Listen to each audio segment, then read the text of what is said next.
Boruto. Chapter 14 brought some significant developments, so let's go over it and break down what it offered. The chapter starts with Boruto waking up in an interrogation room after being knocked out by Jura.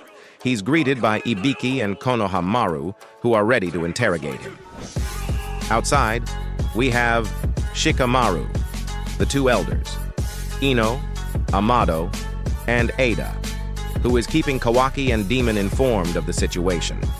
It seems Boruto's wounds have been healed, likely by Himawari, and his hands are bound with special sealing jutsu cuffs, making it impossible for him to break free through either ninjutsu or pure strength.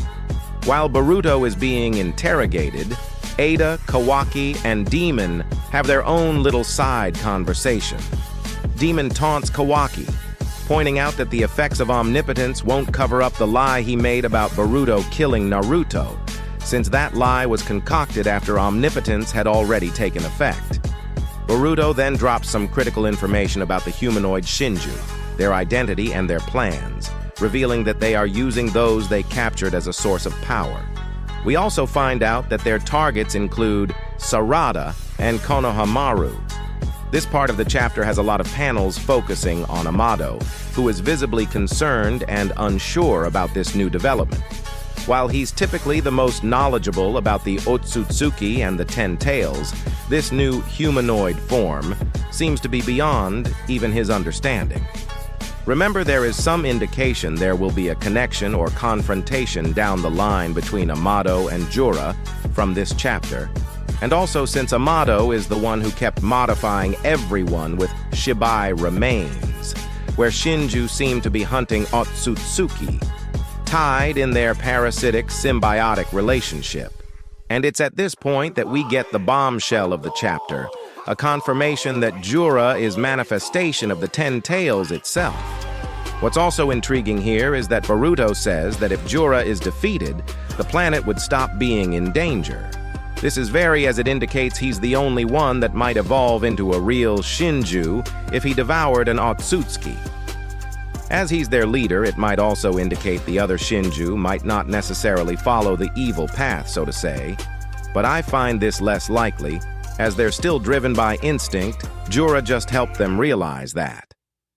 The Konoha is interested in where Boruto got this information, but Boruto decides not to mention Kashin Koji. Note that most think Kashin Koji is dead, and no one knows his real identity, as when he fought Jigen, transmission was cut off before his identity was revealed. This might mean Kashin Koji is very of Amado or Kawaki or both. Remember, Amado could shut down Kashin Koji with a code he implanted in him. It's also worth noting Kawaki is now likely aware that his source is Kashin Koji, as is Ada, so this will play a role in the future. His refusal to share his identity makes the old farts make some more comments, and I know everyone's thought immediately went to Uchiha's massacre. I still think Sasuke not killing those two is the worst thing he's ever done. As Boruto continues explaining, we shift to Shikamaru, where he's remembering a conversation he had with Boruto the prior day. We see effects of omnipotence take place in real time. That conversation didn't have anything to do with Boruto and Kawaki switching places, so omnipotence didn't erase it. But what it did erase is the mention of omnipotence itself, clouding Shikamaru's memory. But it was still enough for Shikamaru to decide and trust Boruto. Finally, Boruto drops the truth about Naruto still being alive, but refrains from accusing Kawaki of being the one who sealed him.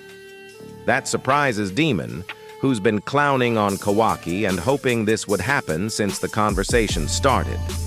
It's clear Demon really can't stand Kawaki, but seems quite fond of Boruto. Because of Boruto's refusal to spill information on his source and whereabouts of Naruto, Ibiki decides to try and force him out of him.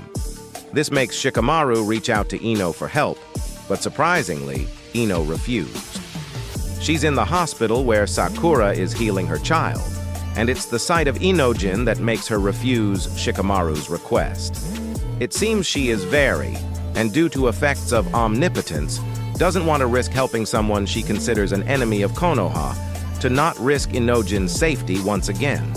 Foolish from the perspective of the reader, but very understandable from the perspective of the story. So Shikamaru turns to Plan B. He stops Ibiki from beating Boruto, saying he won't break under physical pressure, but might break under Mitsuki's poison.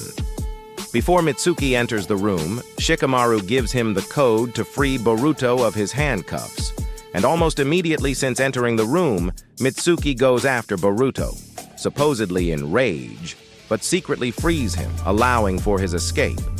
It's unclear why exactly Mitsuki did that, as like everyone else, he's still under the effect of omnipotence. It might be because it was an order from Shikamaru, or because the attachment to his son transcends the strength of his own memories. Regardless of the reason, Boruto makes a safe escape. Due to that, elders are unpleased with Shikamaru and hint of Daimyo's disapproval, foreshadowing more political development in the future, as does the last part of the chapter, which is Kankuro contacting Shikamaru to let him know Shinki and Gaara were defeated in battle.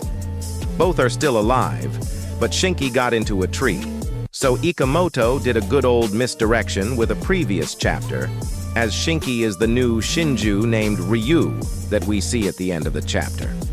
Kankuro also requests an assistance from Konoha, likely signaling the start of a new arc, but I doubt this one will follow similar footprints as we saw at start of Shippuden.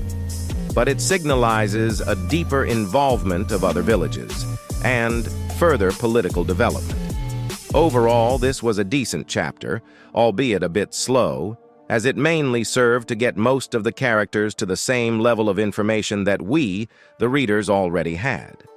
It did, however, do nicely to expand the scope of Boruto's story, set up more world building, political development, and introduce more characters for upcoming chapters.